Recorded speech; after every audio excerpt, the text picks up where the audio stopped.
Hello guys, स्वागत है आपका अपने चैनल में जिसका नाम है एजुकेशन अनबॉक्सिंग। और आज हम चैप्टर करने वाले हैं। चैप्टर का नाम है गुडविल। गुडविल मतलब गुड विल मतलब इच्छा। जिस बंदे की अच्छी इच्छा होती है उसी को चैप्टर करने को मिलता है। ठीक है, साइंस वालों को भी नहीं मिलता है चैप्टर करने को। ठीक है, और आर्ट्स वालों को भी नहीं, सिर्फ आप ही कर रहे हो, कॉमर्स वालों। तो ध्यान से पढ़ो। आगे चलो, गुडविल चैप्टर है। पहले बार थोड़ा गुडविल के बारे में बात कर लेते हैं। गुडविल एक्चुअल में क्या होता है? गुडविल का मतलब होता है फ्यूचर एक्सपेक्टेड प्रॉफिट। ये क्या बोल गया मैं इंग्लिश में, चलो हिंदी में समझाने की कोशिश करता हूँ। गुडविल नॉर्मली जो लोग कॉमन सेंस के अंदर, मतलब नॉर्मल सेंस के अंदर लोग गुडविल को इज्जत मानते हैं। ठीक है, लेकिन हम कॉमर्स वाले, हमें पता है कि एक्चुअल में गुडविल क्या होते हैं, तो हम उसको कभी ये नहीं बोलेंगे कि ये इज्जत है। ठीक है, तो क्या है ये?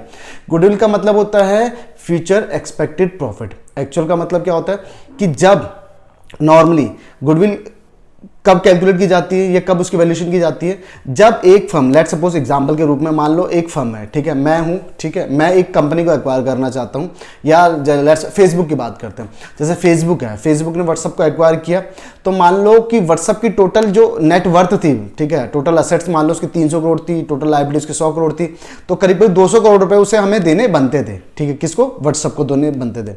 तो लेकिन हमने उसे 200, किसने? फेसबुक। अभी मैं फेसबुक हूं, हमने उसे 200 की जगह कितने दे दिए? 500 करोड़ दे दिए। अब एक्स्ट्रा 300 करोड़ रुपए क्यों दिए फेसबुक ने?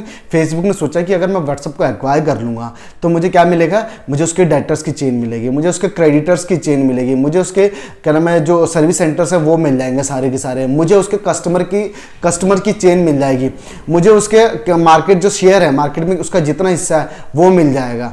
ठीक है, तो मेरा कस्टमर की जो कस्टमर होंगे, मेरे कस्टमर बढ़ जाएंगे। ठीक है, मेरे कस्टमर बढ़ जाएंगे तो लोग मेरे पास ज़्यादा आएंगे एडवर्टाइज करने के लिए, और मुझे ज़्यादा बेनिफिट मिलेगा, मुझे ज़्यादा प्रॉफिट मिलेगा। ठीक है, तो इसलिए उसने क्या नाम है, फेसबुक ने व्हाट्सएप को 300 करोड़ रुपए दिए होंगे। हाँ, सही बात। तो इसलिए हम गुडविल को क्या बोलते हैं? गुडविल को बोलते हैं फ्यूचर एक्सपेक्टेड प्रॉफिट इनकम, ये इकोनॉमिक बेनिफिट। अब देखो, मैं इसको प्रॉफिट और इनकम ही नहीं बोल रहा, मैं इसको इकोनॉमिक बेनिफिट भी बोलता हूँ। रीजन पता है क्या? अब बेनिफिट का मतलब क्या होता है? प्रॉफिट मतलब क्या होगा? जब फेसबुक को लगा कि व्हाट्सएप से मेरे को बेनिफिट एक्स्ट्रा मिलेगा, क्या मिलेगा? मुझे एक्स्ट्रा प्रॉफिट मिलेगा, तो उसने बोला प्रॉफिट, या उसको एक्स्ट्रा रिवेन्यू मिलेगा, एक्स्ट्रा इनकम जनरेशन होगी। ठीक है, पहले उसके पास 4 मशीनें थी, अब उसकी किसी कंपनी की उसने 2 मशीन और खरीद ली तो 6 मशीन हो गई। कोई कंपनी खरीद ली जिसके बाद 2 मशीन और थी, तो वो कितने से प्रोडक्शन कर पाएगा? 6 मशीन का प्रोडक्शन कर पाएगा ना। तो उसका प्रोडक्शन बढ़ेगा तो उसका रिवेन्यू बढ़ेगा, रिवेन्यू बढ़ेगा तो उसका प्रॉफिट बढ़ेगा। लेकिन एक बढ़िया सा एग्जांपल पेटीएम है। पेटीएम आज भी लॉस के अंदर जाता है। ठीक है, तो लेट सपोज पेटीएम भी किसी ऐसी कंपनी को एक्वायर करता है जो ऐसी इंटरनेट सर्विसेज प्रोवाइड कराती है। ठीक है, अब पेटीएम लॉस में है, ठीक है, और वो देख रहा है कि मैं उस कंपनी को जब परचेज कर लूंगा, बाय कर लूंगा, और मैं उसे एक्स्ट्रा बेनिफिट दूंगा, गुडविल का पैसा एक्स्ट्रा दूंगा, तो मैं उसे बाय कर पाऊंगा। ठीक है, और बाय करूंगा तो मुझे उससे क्या मिलेगा? Extra benefit. मुझे एक्स्ट्रा बेनिफिट मिलेगा कि मेरा लॉस, मुझे उससे रिवेन्यू मिलेगा, और मुझे तो यहाँ पे लॉस हो रहा है, तो मेरा लॉस क्या हो जाएगा? कम हो जाएगा। पॉइंट समझ रहे हो? मेरा लॉस क्या हो जाएगा? कम हो जाएगा। मेरा मार्केट शेयर बढ़ेगा तो मेरे कंज्यूमर बढ़ेंगे। अभी पेटीएम का फोकस क्या है? कंज्यूमर बेस के ऊपर। वो कंज्यूमर बेस के लिए बहुत लड़ाई लड़ रहा है। अभी लॉस में है, फिर भी कोई दिक्कत नहीं है। ठीक है, तो यहां पे पेटीएम का किसी बिजनेस को परचेस करने का क्या मकसद होगा? उसका मकसद ये होगा कि मुझे उससे कोई इकोनॉमिक बेनिफिट मिले, चाहे वो कंपनी मुझे कमा के ना दे, ठीक है, लेकिन मुझे उससे क्या मिले? मुझे मेरा कस्टमर बेस मिले, मुझे बहुत सारे कस्टमर मिल जाए उससे। समझ गए? तो वहां पे प्रॉफिट और रेवेन्यू की बात नहीं, वहां पे बेनिफिट की बात हो रही है। ठीक है, तो हम क्या बोलते हैं? गुडविल का मतलब होता है फ्यूचर एक्सपेक्टेड प्रॉफिट इनकम या इकोनॉमिक बेनिफिट। यहां तक आपको समझ में आ गया? दूसरा, सर यहां पे एक्सपेक्टेड क्यों बोला गया है? सर एक्सपेक्टेड इसलिए बोला गया कि ना फेसबुक को पता है ना पेटीएम को पता है कि वो उसको कितना बेनिफिट देने वाला है। कौन व्हाट्सएप को से फेसबुक को कितना बेनिफिट मिलने वाला है, या पेटीएम जिसको परचेज करना चाहता है उससे उसे कितना बेनिफिट मिलेगा? एग्जैक्ट तो नहीं पता ना, एक एक्सपेक्टेड है। सर अभी एक्सपेक्टेड कहां से आया? एक्सपेक्टेड जो होता है ना, ये हमेशा फ्यूचर के लिए होता है, फ्यूचर से ही हमारी एक्सपेक्टेशन होती है। सर पास से एक्सपेक्टेशन थोड़ी होती है। पास का तो हमारे पास एक्चुअल डाटा होता है। ठीक है, तो ये एक्सपेक्टेशन मिलती कहां से? हमें एक्सपेक्टेशन मिलती है पास्ट से। कैसे? पास्ट में हमने जो काम किया होगा, मान लो व्हाट्सएप का, फेसबुक ने व्हाट्सएप को पैसे के हिसाब से देंगे, उसने देखा होगा कि इसने पास्ट में इसने कितने कस्टमर थे इसके पास, और उसके बेसिस पे इसने कितनी कमाई करी। ठीक है, तो उसने वो डाटा कलेक्ट किया, उसके बेसिस पे फ्यूचर के ऊपर एक एक्सपेक्टेशन मांग के बैठा है कि कम से कम इसको इतना तो मिलेगा। समझ रहे हो? कम से कम इसको इतना तो मिलेगा। तो यहां पे एक्सपेक्टेड का मतलब क्या है? फ्यूचर से रिलेटेड है कि भाई मेरी एक्सपेक्टेशन है, मुझे एक्चुअल तो नहीं पता लेकिन एक्सपेक्टेड है, और एक्सपेक्टेड उसने डाटा कहां से मिला उसको, एक्सपेक्टेड का ये करेक्ट नहीं है। ठीक है, ये अप्रोक्सीमेट कह सकते हो आप। ठीक है, तो एक्सपेक्टेड है। और ये डाटा उसने कैसे बनाया, कैसे एनालाइज किया, पास्ट डाटा के ऊपर। पास्ट में उसने देखा कि कैसे कैसे काम किया, कितना बेनिफिट मिला, कितना उसका कंज्यूमर बेस था, क्या एक्वायरिंग रेट क्या है उसकी, या ग्रोथ रेट क्या है उसकी, उस बेसिस से उसने सारा का सारा एनालाइज करके पता किया होगा कि हाँ भाई कितना एक्सपेक्टेड प्रॉफिट या बेनिफिट या फिर इकोनॉमिक गेन मुझे मिलेगा उस कंपनी से, ठीक है, जिनको हम एक्वायर कर रहे हैं। लास्ट वाला फ्यूचर क्यों भाई, फ्यूचर का आप एक्सपेक्ट कर सकते हो ना, पास्ट का थोड़ी आप एक्सपेक्ट कर सकते हो। आप थोड़ी बोलोगे कि भाई व्हाट्सअप तूने जो 4 साल पहले कमाया था ना वो भी वापस करते, वो भी हमें वापस कर, वो भी इनकम हमें दे क्योंकि हमने तेरे को व्हाट्सएप को एक्वायर कर लिया, ऐसा हो सकता है नहीं। तो जितनी भी एक्सपेक्टेशन है इकोनॉमिक बेनिफिट की, प्रॉफिट है, इनकम की, वो सारी फ्यूचर से होती है, पास्ट का आप वापस नहीं मांग सकते उन लोगों से, ठीक है, क्योंकि उनकी मेहनत थी, उन्होंने कमाया था। ये हो गया आपका concept number 1 meaning. Second concept normally characteristic क्या है गुडविल की, कैरेक्टरिस्टिक क्या है, गुडविल कहना क्या चाहता है। गुडविल कहना चाहता है कि सर मैं क्या हूं, मैं एक असेट हूं, मैं क्या हूं, एक असेट हूं। गुडविल क्या है, एक असेट है।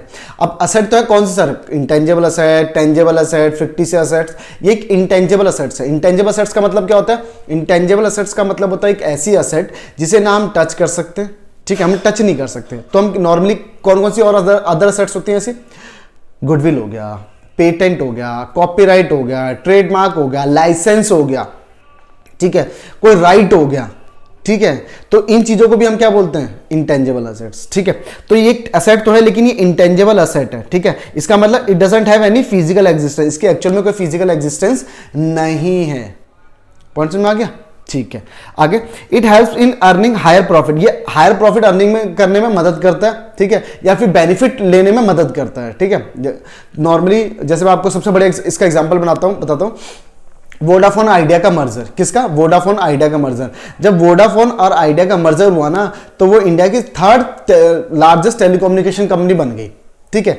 3 ही अब इंडिया के अंदर ट्रिलॉजी है, ट्रिलॉजी मतलब एक आपका जियो हो गया, एक आपका एयरटेल हो गया, अब तीसरा क्या है, वोडाफोन आइडिया। अब चौथी को कंपनी सुन रहे हो आप, चौथी सुनने को नहीं मिलेगी, ठीक है। क्यों, क्योंकि वो यही इन तीनों ने ही पूरा मार्केट शेयर एक्वायर कर रखा है। इसने भी अराउंड 30% के आसपास, इसके पास भी है वोडाफोन आइडिया के पास, ठीक है। तो इन्होंने जैसे ही वोडाफोन आइडिया आपस में मर्ज, उन्होंने उनको क्या मिल गया, उनको सबसे बड़ा कस्टमर बेस मिल गया यहाँ पे, ठीक है, 3rd largest customer base India का, ठीक है। पॉपुलेशन के हिसाब से काउंट करोगे तो बहुत बड़ा है। आगे, इट्स वैल्यू सब्जेक्ट, अब इसकी वैल्यू क्या है, सब्जेक्टिव है। सब्जेक्टिव का मतलब क्या होता है कि सर ये करेक्ट नहीं हो सकती, ठीक है, और ये डिफर करती है person to person. Person to person मतलब क्या होगा यहाँ पे, जैसे अगर फेसबुक ने मुझे क्या मैं एक्वायर किया होता, मुझे बोला होता है, ठीक है, मुझे अपॉइंट किया होता है कि सर आप वैल्यू कीजिए कि हमें व्हाट्सएप को कितना देना चाहिए, ठीक है, तो मैं वैल्यूएशन करता, मैं देखता कि भाई हाँ कुछ मैं अपने मेथड लगाता वगैरह वगैरह, मेथड लगा के मैं बोलता सर इतनी गुडविल के पैसे आप एक्स्ट्रा दे सकते हो, कोई दिक्कत नहीं, इससे ज्यादा मांगेगा तो मना कर देंगे, कोई बेनिफिट नहीं है। फिर उन्होंने बोला चलो सर ठीक है, आप बढ़िया आदमी, हम दूसरे से करवा के देखते हैं। उन्होंने एक बाहर वाले बंदे से कराया, उसने भी कुछ बताया होगा, उसने भी कोई मेथड लगाया होगा। अब मेरे मेथड उसके मेथड सेम है नहीं, मेरी अजम्पशन उसकी अजम्पशन सेम हो सकती है नहीं, कुछ हो सकती है कुछ नहीं भी हो सकती। उसने कुछ एक्स्ट्रा अजम्पशन लगाई, मैंने कुछ कम अजम्पशन लगाई हो। मैं फैक्चुअल डाटा के ऊपर डिपेंडेंट होगा, वो एस्टिमेटेड डाटा के ऊपर ज्यादा डिपेंडेंट होगा, ठीक है। मैंने पास डाटा को ज्यादा वैल्यू किया होगा, उसने फ्यूचर एक्सपेक्टेशन, फ्यूचर में होने वाले पॉलिटिकल डिफरेंसेस या पॉलिटिकल चेंजेस को भी उसने कंसीडर किया हो, कुछ भी हो सकता है। पॉइंट समझ में आ गया, ठीक है। तो ये सब्जेक्टिव है, डिपेंड करता है पर्सन टू पर्सन, जो वैल्यूअर टू वैल्यू, जो वैल्यूएशन करेगा गुडविल की उस पर डिपेंड करता है, ठीक है। तो depends on the assessment of किसका, वैल्यूअर। वैल्यूअर मतलब जिससे हम वैल्यूएशन करवा रहे हैं। आगे, इन द कंटेक्स्ट, अगर हम पार्टनरशिप के अंदर गुडविल की बात करें तो इसका मतलब क्या होता है, नॉर्मली इसका मतलब क्या होता है कि प्रॉफिट सैक्रिफाइस्ड, कौन सा profit, value of share in profit sacrificed by sacrificing partner, sacrificing partner.